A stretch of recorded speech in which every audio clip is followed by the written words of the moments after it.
আগমনকালের তৃতীয় সপ্তাহ সোমবার।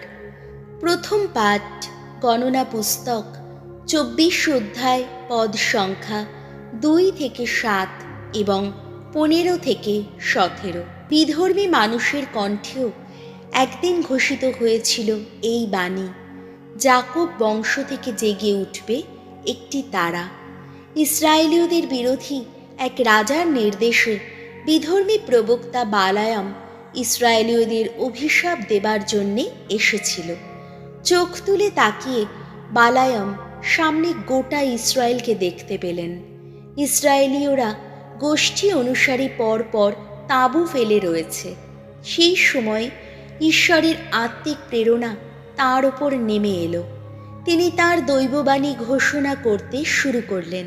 তিনি বলে উঠলেন, শুনুন বেয়োবের পুত্র বালায়ামের এই দৈববাণী, শুনুন সত্যদর্শী এক মানুষের এই দৈববাণী। ঈশ্বর যা বলেন তা শুনতে পায় যে মানুষ, শুনুন তার এই দৈববাণী। স্বয়ং সর্বশক্তিমান দর্শনে যা দেখিয়ে দেন, এই মানুষটি তো তা দেখতেই পায়। সমাধিমগ্ন হয়ে তার চোখ খুলে যায়। আহা যাকব, কি সুন্দর তোমার ওই সমস্ত শিবির! ইসরায়েল, কি অপরূপ তোমার ওই আবাসগুলি! দেখতে যেন পুঞ্জ পুঞ্জ তাল গাছের মতো, নদী তীরের যত উদ্যানেরই মতো, ভগবানের রোপিত যত ঘৃত কুমারী গাছেরই মতো, জলের ধারে দাঁড়িয়ে থাকা যত এরস গাছেরই মতো। একদিন এই জাতির পাত্র থেকে জল উপচে পড়বে, তাদের বোনা বীজের ওপর ঝরে পড়বে প্রচুর জল। রাজা আগাগের চেয়েও বলীয়ান হবেন তাদের রাজা, তাদের রাজত্ব কত গৌরবেই না চিহ্নিত হবে। বালায়াম তখন তার দৈববাণী ঘোষণা করতে শুরু করলেন।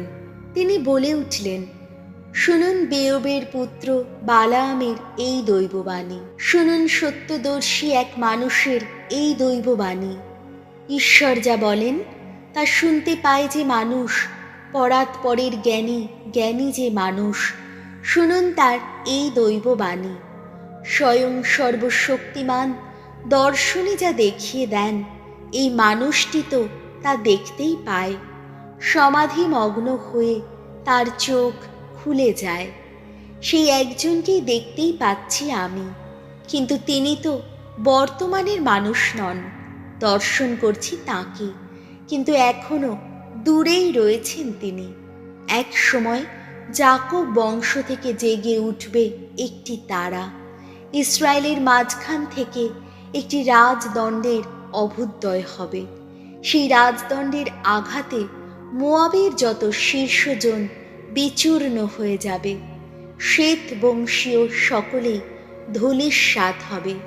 প্রভুর বাণী, শাম সঙ্গীত ধুয়ো। দাও প্রভু দাও সত্যের সন্ধান, ওগো ভগবান, আমায় দেখাও তোমার আপন পথ। দাও, বলে দাও কোথায় তোমার সরণি। তোমার সত্য মার্গে আমায় নিত্য চালিত করো।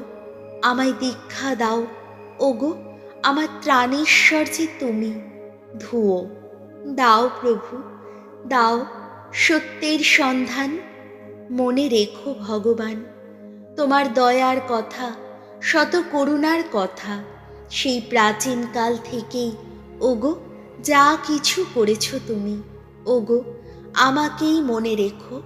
করুণাময় যে তুমি, আহা ভগবান মঙ্গলময় যে তুমি।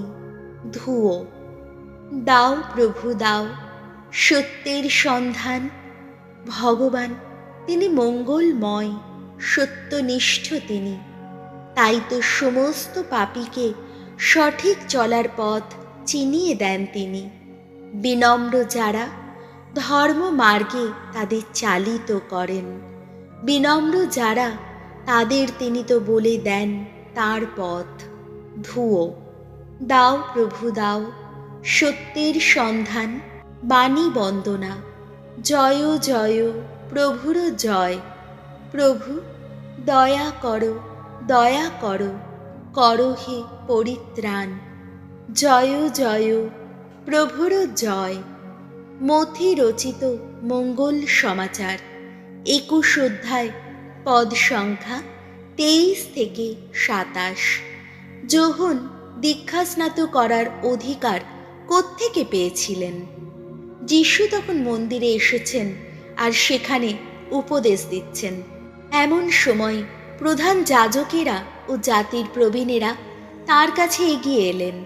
তারা জিজ্ঞেস করলেন, কোন অধিকারে আপনি এসব করে বেড়াচ্ছেন? এ অধিকার কেই বা আপনাকে দিল? উত্তরে যিশু তাদের বললেন, আমিও তাহলে আপনাদের একটা প্রশ্ন করছি, আর যদি আপনারা তার উত্তর দেন তাহলে আমিও আপনাদের বলবো কোন অধিকারে আমি এসব করছি। বলুন তো, যোহন দীক্ষাস্নাত করার অধিকার কোত্থেকে পেয়েছিলেন? স্বর্গ থেকে না মানুষের কাছ থেকে?